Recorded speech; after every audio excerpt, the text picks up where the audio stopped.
Bienvenue aux 20h. Rapidement, les titres de ce journal. C'est une maladie qui semble être oubliée au détriment du coronavirus. Et pourtant, elle fait beaucoup de victimes à travers le monde. L'humanité tout entière célèbre aujourd'hui la journée de lutte contre le VIH-Sida. Plusieurs activités ont été menées à travers le pays. Nous en parlons dans ce journal.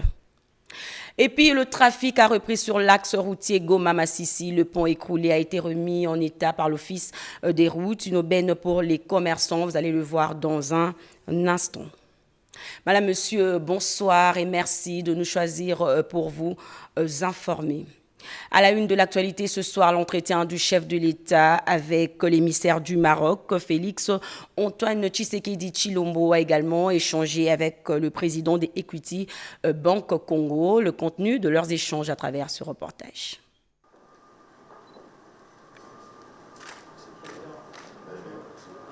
Il s'agit du ministre délégué au ministère marocain des Affaires étrangères, coopération africaine et des Marocains de l'étranger. Mohsin Jazouli était porteur d'un message de Sa Majesté le roi Mohamed VI auprès du chef de l'État Félix Antoine Tshisekedi Tshilombo, rappelant les bonnes relations historiques qui existent entre les deux pays.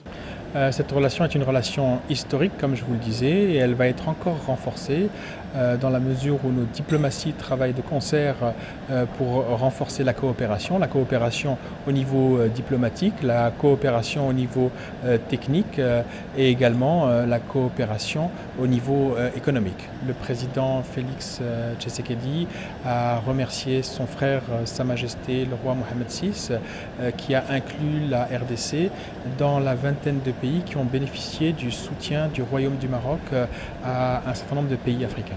Vers une fusion des deux grandes institutions bancaires exerçant en République démocratique du Congo.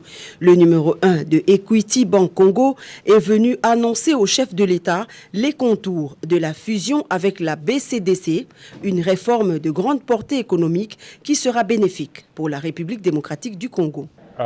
Equity BCDC.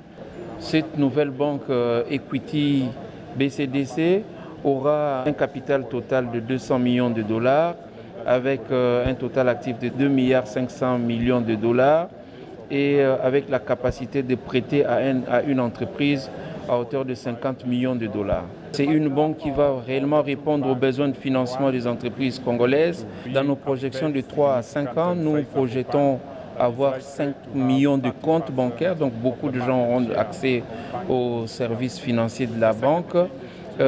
Ces développements vont nécessiter que nous passions de 1000 agents aujourd'hui que nous avons à peu près 3000. Donc on parle d'une création de 2000 emplois. Le vice-ministre des Finances et le gouverneur de la Banque centrale du Congo étaient associés à cette audience. Nous vous l'avions annoncé dans le sommaire de ce journal, célébration ce mardi 1er décembre 2020 de la journée de lutte contre le VIH-Sida, placée sous le thème Solidarité mondiale et responsabilité partagée. À Kinshasa, les activités commémoratives de cette 32e édition ont été lancées par le ministre de la Santé publique, le docteur Eteni Longondo. Activité commémorative de la 32e édition de la Journée mondiale du sida, célébrée à Kinshasa ce mardi 1er décembre 2020. Le go a été donné par le ministre de la Santé publique, le docteur Eteni Longondo, représentant personnel du chef de l'État dans cette cérémonie. L'événement s'est déroulé en présence de nombreux officiels, parmi lesquels la directrice exécutive de l'ONU SIDA et secrétaire général adjoint de l'ONU, Winnie Byanyama, du directeur du cabinet adjoint du chef de l'État, Olivier Mondengue Bogado, et du gouverneur de la ville de Kinshasa, Gentini Ngobila. Célébré autour du thème « Soyons solidaires et responsables pour vaincre le sida d'ici à 2030 », ce thème n'est rien d'autre qu'une déclinaison, une domestication du thème international qui est « Solidarité mondiale et responsabilité partagée ». Dans son mot, le ministre de la Santé publique a, au nom du chef de l'État, exprimé toute sa gratitude à tous les partenaires et acteurs impliqués dans la riposte contre le VIH-Sida. Le docteur Eteni Longondo a en outre salué la présence à Kinshasa de la directrice de l'ONU SIDA, l'ONU-SIDA qui a choisi la RDC comme rampe de lancement international des cérémonies entourant cette célébration. D'après les chiffres, sur 90% de la population congolaise, seuls 62,9 connaissent leur statut sérologique et 60,9 sont sous antirétroviraux et moins d'un enfant sur deux a subi un test sérologique. Des réalités qui appellent le pays à maintenir la cadence tout en insufflant des moyens conséquents pour atteindre à échéance l'objectif 90-90 au niveau national, ont soutenu les acteurs impliqués dans la lutte. Cette 32e édition est donc une opportunité de renforcer les plaidoyers à travers le monde, de mûrir des réflexions et de poser des actes conjoints pour marquer l'engagement. Une génération sans sida, c'est possible et la RDC y croit. En rapport justement avec cette journée, le ministre de la Santé publique, le docteur Eteni Longondo, a échangé avec une délégation de l'ONU-SIDA. Contexte où l'élimination du VIH comme problème de santé d'ici 2030 reste l'un des objectifs pour les autorités de la RDC et les partenaires sectoriels. Cet échange entre le ministre de la Santé, le Dr Eteni Longondo, et la directrice exécutive de l'ONU-SIDA a permis d'harmoniser les points essentiels pour renforcer les actions à impact réel, surtout avec le lancement imminent des activités commémoratives de la Journée mondiale du sida, qui permettra d'intensifier les plaidoyers pour appuyer considérablement la RDC dans cette lutte. Ainsi, le ministre Eteni a brossé minutieusement le tableau de la situation épidémiologique du VIH-Sida en RDC, soulignant les défis, les actions entreprises et l'apport attendu de l'ONU-SIDA. Madame la directrice exécutive de l'ONU-SIDA, Winnie Bianima, a souligné l'importance de cette entrevue, les mobiles de sa visite en RDC et les avancées notables enregistrées. Pour marquer la présence de l'ONU-SIDA en République démocratique du Congo, avec l'objectif de pouvoir montrer les efforts du gouvernement et de la population de la RDC dans la lutte contre les VIH-Sida. Nous voulons également montrer que ceci est un pays qui a mis en place, ou qui a une bonne expérience dans la lutte contre les différentes pandémies. Parce que ce pays a fait d'immenses progrès dans la lutte contre le VIH-Sida au cours des 10 dernières années. Le pays a également une belle expérience dans la lutte contre une maladie tueuse qu'est l'Ebola. Et également, le pays a fait des efforts dans la lutte contre la Covid-19. Les efforts réalisés par ce pays, la RDC, et partager cela avec le monde, mais également apporter l'appui à la RDC pour continuer à lutter pour mettre un terme VIH-Sida comme une menace à la santé publique, mais également mettre un terme à la pandémie de la Covid-19. Par ailleurs, en République démocratique du Congo, 62,9% de personnes vivant avec le VIH connaissent leur statut sérologique et 60,9% reçoivent un traitement antirétroviral.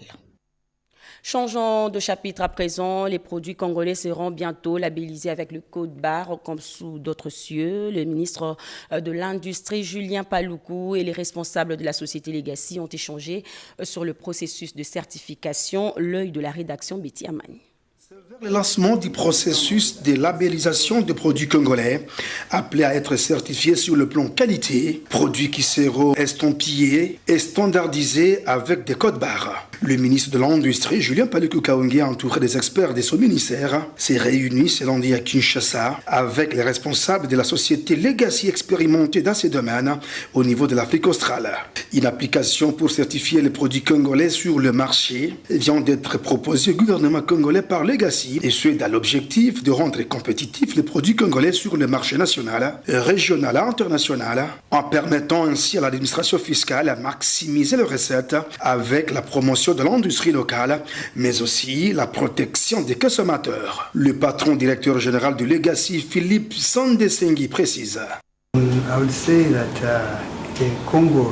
Cette technologie que nous proposons, c'est une technologie qui va aider l'État à promouvoir l'économie grâce à la collecte des impôts qui va très considérablement augmenter.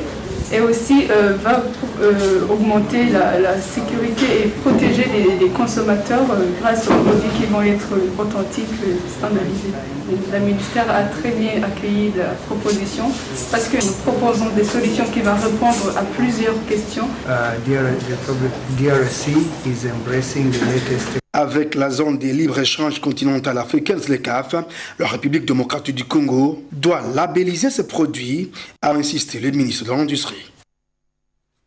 Réhabilitation du pont Saké sur l'axe routier Goma-Massissi. Nous sommes dans la province du Nord Kivu, ce qui justifie la reprise du trafic sur ce tronçon interrompu depuis l'écroulement de cet ouvrage. Les travaux ont été exécutés par l'Office des routes sur financement du Fonds national d'entretien routier Blaise Boko-Kassonda. 2 mois se sont écoulés et le Conseil économique et social a clôturé sa session d'octobre 2020. Comme de tradition, un seul point était à l'ordre du jour, le discours de clôture du président du Conseil économique et social, Jean-Pierre Kiwakana. En plus des réalisations au cours de cette session, le président du Conseil économique et social est revenu sur les climats politiques, dont l'apaisement est indispensable pour un environnement socio-économique prospère. Lors de l'ouverture de cette session, le Conseil économique et social avait attiré votre attention sur la nécessité de retrouver le chemin de la concorde nationale et de la paix.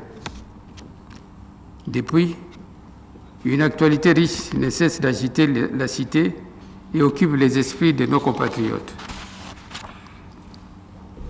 Des avancées positives, à l'instar des consultations initiées par les chefs de l'État dans le but de trouver des solutions de sortie de crise, ont été accueillies favorablement dans toutes les têtes de la société congolaise. Le Conseil économique et social y a pris part. Nous attendons les conclusions des consultations que nous espérons bénéfiques pour le pays, respectueux de la Constitution et de la nature à apaiser le climat. Préventif, Jean-Pierre Kiwakana met en garde et appelle à la responsabilité tous ceux qui prennent des postures martiales alors que le pays a plus que besoin de la tranquillité et de la sérénité. Vous venez de suivre là la cérémonie de clôture de la session ordinaire d'octobre du Conseil économique et social. Revenons sur la réhabilitation du pont Saké sur l'axe routier Goma-Massissi dans la province du Nord Kivu, ce qui justifie la reprise du trafic sur ce tronçon interrompu depuis l'écroulement de cet ouvrage. Les travaux ont été exécutés par l'Office des routes sur financement du Fonds national d'entretien routier. Les ponts Saké, revus et corrigés, c'est le moins que l'on puisse dire de cet ouvrage qui avait fait couler encre et salive dans la province du Nord Kivu. Mort d'homme, il y en a eu, accident de circulation, il y en a eu, également dans ce cortège de malheurs s'ajoutait écroulement à répétition des habitations. C'est un nouvel ouvrage qui vient de voir le jour. L'Office des routes a déployé son personnel et sa logistique pour construire complètement ce pont sur financement du FONER. La nature des travaux exécutés ici, évoqués par le directeur provincial. Après avoir terminé le lancement du pont, nous on a pensé à assainir les environs du pont. L'assainissement là consistait à construire un fossé maçonné qui partait de la rivière jusqu'à plus ou moins 100 mètres de la cité. Et à la tête, on devrait construire un passage sur route en biais qui égorge, qui récupère toutes les eaux venues de la pente vers les bas-fonds de la rivière Ihira. Construire ou réhabiliter un ouvrage est une chose, mais sa protection en est une autre. Mais cette protection passe par l'implication de toutes les couches sociales. Ces jeunes gens viennent la nuit, ils démontent les pièces de pont. En l'occurrence, les agrafes, les broches, pour aller vendre. Ils oublient qu'en démontant une broche, qu'en démontant les agrafes, ils déstabilisent le pont. Demain, après-demain, on va constater que le pont a fléchi, on dira que c'est l'office de route. Or, nous, on a fait un travail consciencieusement, les calculs bien faits. Donc, le minimum qu'on peut faire passer sur le pont, c'est 32 tonnes avec une vitesse minimum de 20 km à l'heure. Le message est on ne peut plus clair. Le respect du tonnage s'avère indispensable pour protéger l'ouvrage réhabilité. Sinon, le pire s'en suivra avec toutes les conséquences néfastes sur le vécu des populations riveraines dans la province du Nord Kivu. Autre actualité, une sensibilisation accrue pendant les 16 jours d'activisme contre les violences basées sur le genre. La ministre d'État, ministre du genre, a échangé tour à tour avec une délégation du Bureau conjoint des Nations Unies et l'Association des femmes militantes pour la paix dans la région de Grand Lac. Yvette Makoutima et Cédric Kenina ont signé ce reportage. Contre les violences basées sur le genre. Les travaux avec les partenaires consistent donc à prévenir, intervenir, financer et collecter les données nécessaires dans la lutte contre ces violences. C'est dans ces contextes que la ministre du Genre, Enfants et Famille, Béatrice Lomé-Tilité, a échangé avec une importante délégation du Bureau conjoint des Nations Unies aux droits de l'homme, venue présenter les canevas du programme des activités liées à cette période. Et nous avons, dans le cadre de ces 16 jours d'activisme, pratiquement toutes les journées sont des journées de droits de l'homme. Aujourd'hui, nous étions en train de célébrer la journée des personnes vivant avec handicap. Ensuite, c'est une célébration qui va durer jusqu'au 4. Il y a d'autres activités. Ce sont tous ces aspects-là qu'il fallait discuter, mais en même temps, lui présenter la conseillère principale pour la protection des femmes, qui est arrivée en RDC il y a une semaine. La campagne Tolérance Zéro portée par l'équipe de la concertation collective Association des femmes militantes pour la paix dans la région des Grands Lacs a reçu toutes les assurances de la patronne du genre pour sa matérialisation. Il y a quelques États de la région, 2, qui ne l'ont pas encore fait et parmi lesquels la RDC. Nous savons que le pays a traversé beaucoup de situations. Et nous reconnaissons aussi l'engagement de nos autorités et nous gardons espoir. La ministre nous a dit rien n'est perdu. Elle peut être lancée à la fin de ces jours ou même à une autre période, mais quoi qu'il en soit, la campagne sera lancée en République démocratique du Congo. Les acteurs et actrices du ministère du Genre, Enfants et Famille mettent donc le bouchée double pour donner une autre dimension à ces 16 jours d'activisme contre les violences basées sur le genre. Et puis ce point de presse organisé par la Fédération des entreprises du Congo, la FEC, dit être partenaire privilégié du gouvernement. Message du syndicat patronal de la RDC au cours d'un échange avec les journalistes. En voici la déclaration. Les membres du conseil d'administration de la Fédération des entreprises du Congo tiennent à renouveler leur engagement à la construction des principes inhérents à un état de droit, axe pivot de la vision du chef de l'État. La FEC, en tant que secteur privé formel, créateur de richesses, continuera à jouer son rôle en tant que partenaire privilégié de l'État et accompagnera le chef de l'État et son gouvernement pour la réussite de leur mission.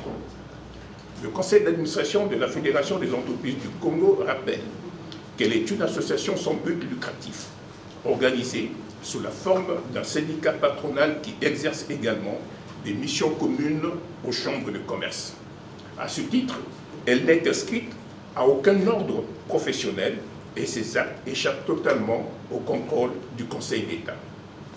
La Fédération des entreprises du Congo maintient sa pleine confiance en la justice de notre pays, la République démocratique du Congo.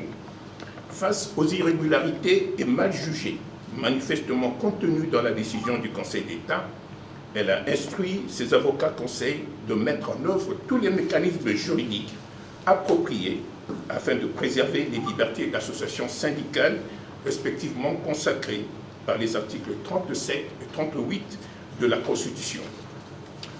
Aussi, à l'issue de la réunion de ce jour, le conseil d'administration tient à préciser, premièrement, que la FEC fonde de son essence sur son indépendance et son caractère apolitique. Deuxièmement, que l'Assemblée générale ordinaire et élective, tenue en date de 26 novembre 2020, s'est scrupuleusement inscrite dans les prescrits de l'article 23 de ses statuts, ainsi que des articles 11 et 12 du règlement intérieur régissant son fonctionnement.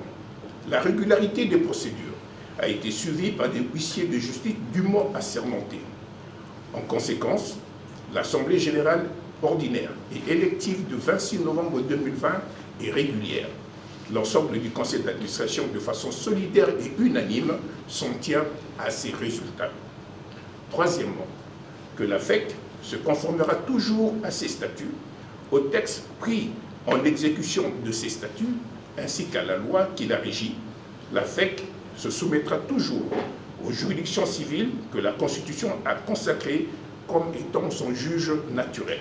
Que la FEC exercera dès lors tous les recours légaux disponibles pour s'assurer que le droit soit dit, et uniquement le droit, dans toutes les dimensions de justice et de noblesse. En ce jour de travail dans la province du Sud Kivu, le directeur général de l'Office congolais de contrôle, Célestin Pierre Rissassi, s'est entretenu avec le gouverneur de province, les membres de la FEC et certains importateurs. Ensemble, ils ont parlé de l'amélioration du climat des affaires à travers le contrôle et vérification des marchandises importées et exportées. Jacques Chiboua-Méji nous en parle. Du Nord Kivu. La délégation de l'Office congolais des contrôles et celle de Bivac International, conduite respectivement par Célestin Pierre Rissassi Musimboa et Pierre-Olivier Gobert, tous deux directeurs généraux, se sont dirigés vers Bukavu, chef-lieu de la province du Sud Kivu. Une fois sur place, ces deux délégations ont été reçues par le gouverneur de la province, Théo Ngwabidje Kassi. Elles lui ont présenté les civilités dues à son rang et lui ont dit que l'objet de leur présence dans sa province était de renforcer les mesures de vérification de la qualité de marchandises importées et exportées. Un peu plus tard, Célestin Pierre Rissassi Musimboa, DG de l'OCC, a présidé une séance de travail avec les membres de la FEC et divers importateurs du Sud Kivu. Et cela en présence de Madame Marie-Jeanne Zihaliroy, ministre provinciale des Finances, Commerce, Économie et Industrie, et du DG de Bivac BVRDC, Pierre-Olivier Gobert. Sans tabou, les participants à la rencontre ont évoqué la problématique de la valeur d'imposition applicable au dédouanement des importations.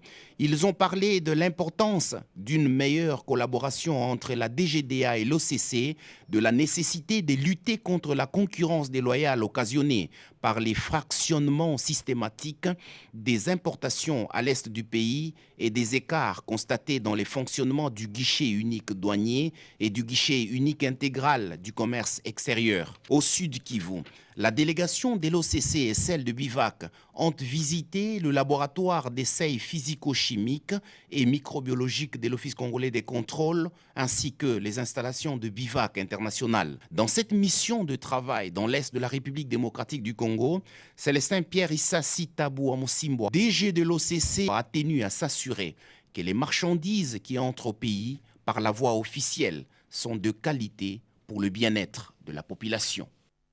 L'intégralité de ce reportage juste après ce journal. Juste à la fin de sa mission de contrôle et d'évaluation à Kalemi, dans la province du Tanganyika, la ministre d'État en charge de l'emploi, travail et prévoyance sociale, Néné Nkoulou, a invité les services publics au strict respect des textes et lois du pays, nous dit Robert Ndaïchi-Sensé. Chef-lieu de la province de Tanganyika, à 2143 km à l'est de Kinshasa, Kalemi constitue la dernière étape d'une longue tournée de travail de la ministre d'État, ministre de l'Emploi, Travail et Prévoyance sociale, Dr Néné Nkoulou. Le gouvernement de la République démocratique du Congo accorde un intérêt particulier à cette province à cause de l'apport non négligeable de recettes au budget de l'État. Ce lundi 30 novembre 2020, Néné Nkoulou foule les sols de Kalemi par l'aéroport de Kayinda. Au pied de l'avion, le vice-gouverneur a un comité restreint de sécurité. À l'extérieur, c'est toute une population en liesse déterminée à réserver un accueil chaleureux à leurs filles.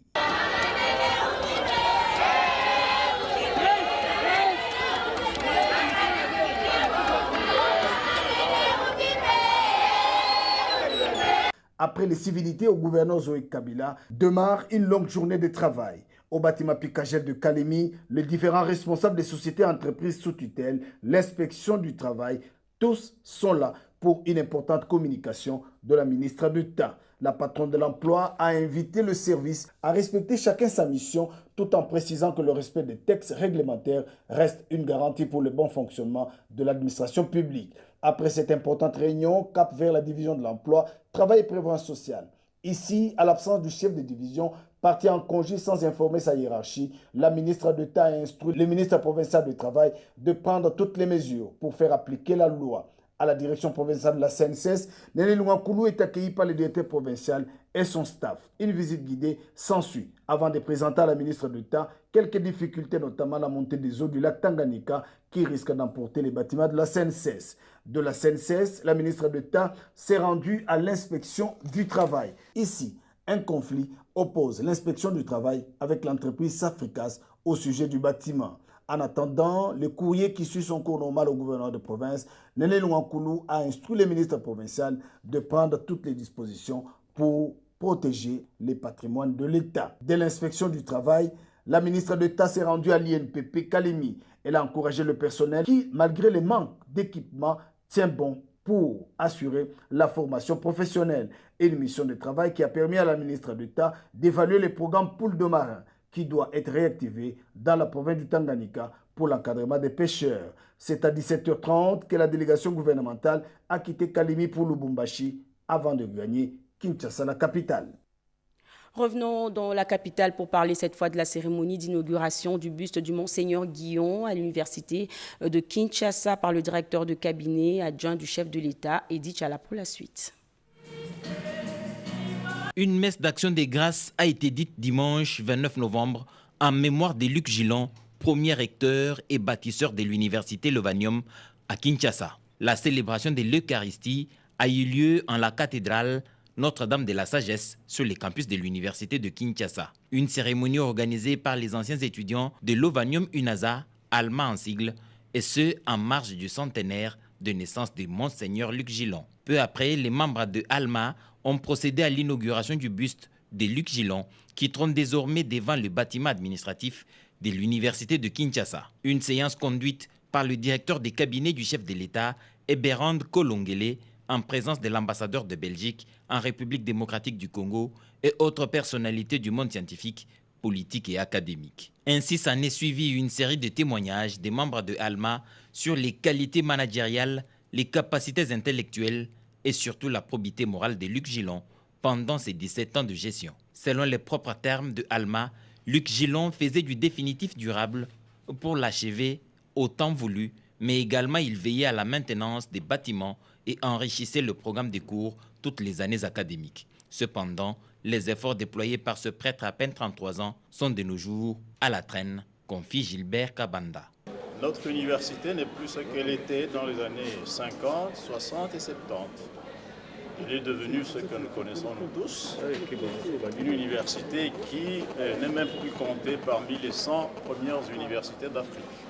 Alors que jusque dans les années 70, elle comptait parmi les 4 premières universités africaines, après Ibadan, Nigeria, après Makerere en Ouganda, avec l'Afrique du Sud de l'université de Pretoria. Donc c'était les 4 grandes universités africaines subsahariennes.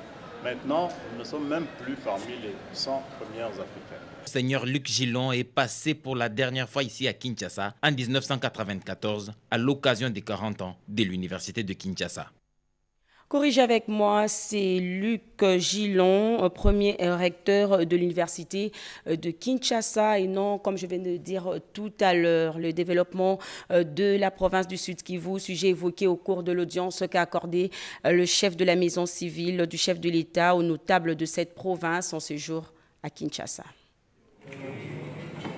Ils sont tous des grands chefs coutumiers du Sud Kivu qui ont échangé le dimanche avec le chef de la maison civile du chef de l'État, le docteur Bruno Miteo Nienge à Kinshasa. Toutes les questions liées au développement ont été abordées au menu de ces échanges avec les notables Oumouami des territoires du Sud Kivu, regroupés au sein de la mutualité Chignabougouma. Tous, comme un seul homme, ont réaffirmé leur attachement aux actions du président de la République, Félix Antoine Tshisekedi Tshilombo, mais aussi accompagner le chef de la maison civile du chef de l'État.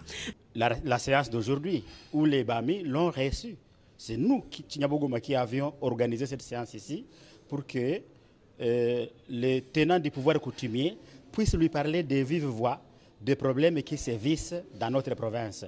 Ils ont parlé des problèmes d'ordre coutumier, d'ordre de développement, d'ordre sécuritaire, Et je crois qu'ils ont choisi une oreille attentive qui peut facilement amener les messages auprès de qui de droit, à savoir le chef de l'État. Et nous avons beaucoup confiance en lui parce que nous le connaissons comme homme de terrain.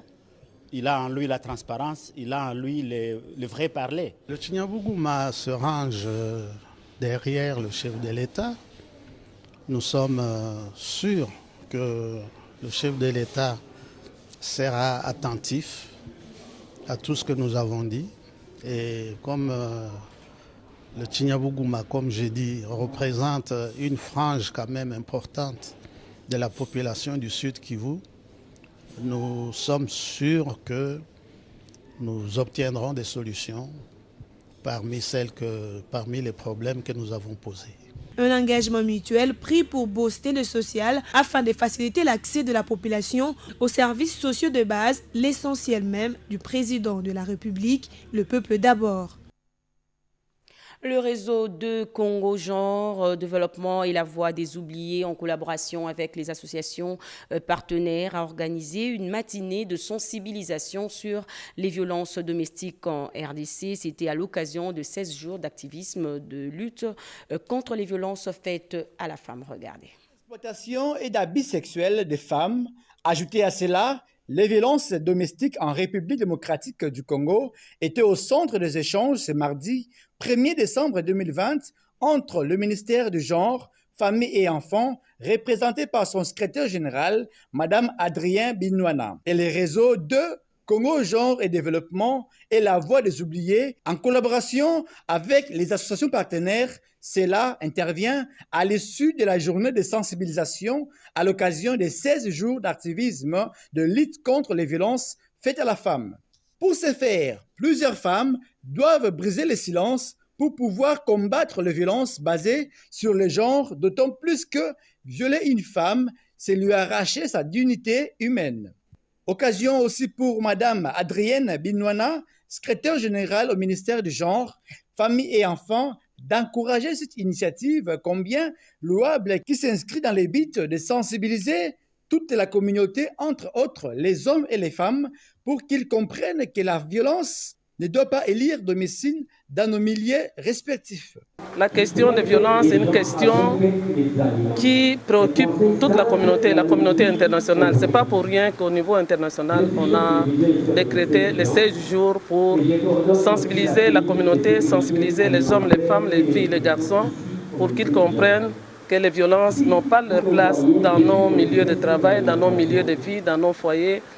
Partout où nous nous trouvons, les femmes ne peuvent pas être délaissées pour compte. Donc c'est un lancement qui a eu lieu le 25 novembre que nous continuons. Nous avons appelé les associations pour que cela rentre dans nos bases, mais également une information. C'est pourquoi d'ailleurs en permanence, dans nos sièges, il y a une cellule qui a été mise en place comme clinique juridique. Pour sa part, Maître Belinda Lutandila, rapporteur de la Commission nationale des droits de l'homme et présidente du réseau de Congo, explique les bien fondés de cette circonstance dans la promotion des droits humains. Une jeune infirmière et secouriste congolaise a été décorée chevalière de la Croix-Rouge internationale pour sa bravoure exceptionnelle dans la lutte contre la pandémie du coronavirus en Italie. Yvette Yanzengue a regagné Kinshasa hier lundi grâce aux efforts de Mme Liliane Temouni, ambassadrice de la Croix-Rouge.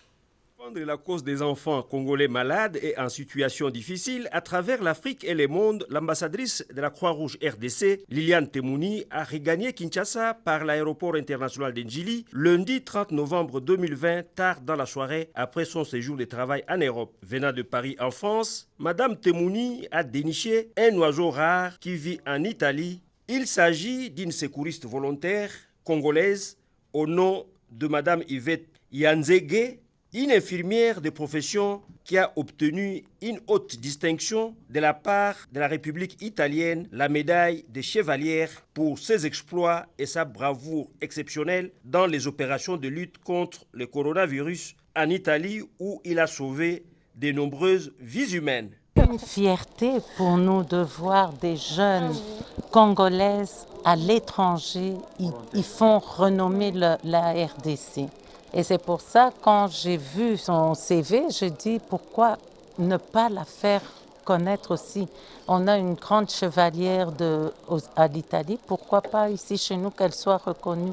Et on demanderait vraiment à la Première Dame, au Président, de pouvoir nous recevoir pour voir tout ce qu'on peut faire comme pas pour la Croix-Rouge ici en RDC. Convaincue par l'ambassadrice Liliane Temouni à regagner son pays, la République démocratique du Congo, Madame Yvette Yanzege s'est dit prête à offrir son expertise au gouvernement congolais à travers la Croix-Rouge RDC et à présenter sa médaille de chevalière au chef de l'État, père de la nation congolaise.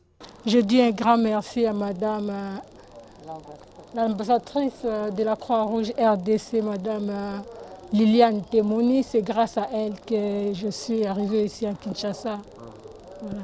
La bonne nouvelle est qu'à partir de l'Italie, on m'avait nominée comme chevalière de la République. Pourquoi pas partager l'expérience avec le mien. À noter que durant son séjour en Europe, notamment en Belgique et en France, Madame Liliane Temouni a convaincu plusieurs patriotes congolais volontaires à appuyer le gouvernement de la République démocratique du Congo dans ses efforts de lutte contre la pauvreté et les inégalités sociales. Voyons à présent comment s'est déroulée la cérémonie de collation des grades académiques 2019-2020 à l'Institut supérieur d'informatique, programmation et d'analyse ISIPA. C'est à l'issue de cette marche des lauréats partis du rond-point 24 novembre que les autorités académiques de l'Institut supérieur d'informatique, programmation, analyse et extension de Matadi ont organisé la double cérémonie de collation des grades et de clôture de l'année académique 2019-2020. Plusieurs personnalités politico-administratives ainsi que les membres du comité de gestion de l'ISIPA Matadi avaient pris part à cette activité où plus de 300 nouveaux diplômés concernés se sont présentés sur les sites. À cet effet, plusieurs discours se sont succédés. Le directeur général Yvon Oulama Ngombo a, dans son mot de circonstance, appelé les jeunes diplômés à plus d'ardeur et d'engagement afin de construire leur futur. Considérant les temps nous impartis par le calendrier académique officiel, qui du reste a été bien respecté, entendu que les étudiants constituent principalement la raison de notre présence en ce lieu et ils se doivent être remerciés de manière tout à fait spéciale pour leur assiduité au travail et leur discipline, mais tout en me faisant le noble devoir de les inviter à plus d'ardeur et engagement pour construire leur futur. La présidente directrice générale de l'ISIPA, Rufine Louyeye Yala, a été heureuse de clôturer cette année académique 2019-2020 en beauté, cette fois-ci au Congo central. Elle a en outre demandé aux lauréats d'être des diplômés ambassadeurs de l'ISIPA partout où ils seront. S'en est suivi la visite guidée des bâtiments en construction et d'appartements et homes pour étudiants.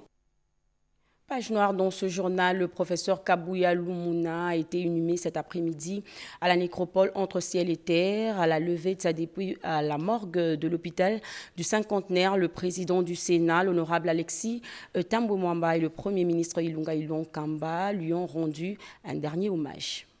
Grande perte au Sénat. Le sénateur professeur Kabouya Lumuna a tiré sa révérence la semaine dernière. Une messe de suffrage était organisée en mémoire de feu le professeur Kabouya à la cathédrale Notre-Dame. Le président du Sénat, l'honorable Alexis Thambwe Mwamba, a pris part à cette messe, question de rendre ses derniers hommages à feu le sénateur Kabouya qui a quitté cette terre des hommes au moment où le pays avait grandement besoin de son expertise. À la levée de sa dépouille mortelle, ce mardi, à la morgue de l'hôpital du cinquantenaire, le président du Sénat, l'honorable Alexis Thambwe Mwamba, accompagné tous les membres du bureau, a rendu hommage à l'illustre disparu. Professeur d'université, figure de proue de la classe politique congolaise, un homme d'État et haut cadre du Front commun pour le Congo. Ému par sa disparition, le président du Sénat a fait un témoignage sur cet homme d'État qui a mis son intelligence au service de la République. Un penseur intelligent et méticuleux de la société congolaise,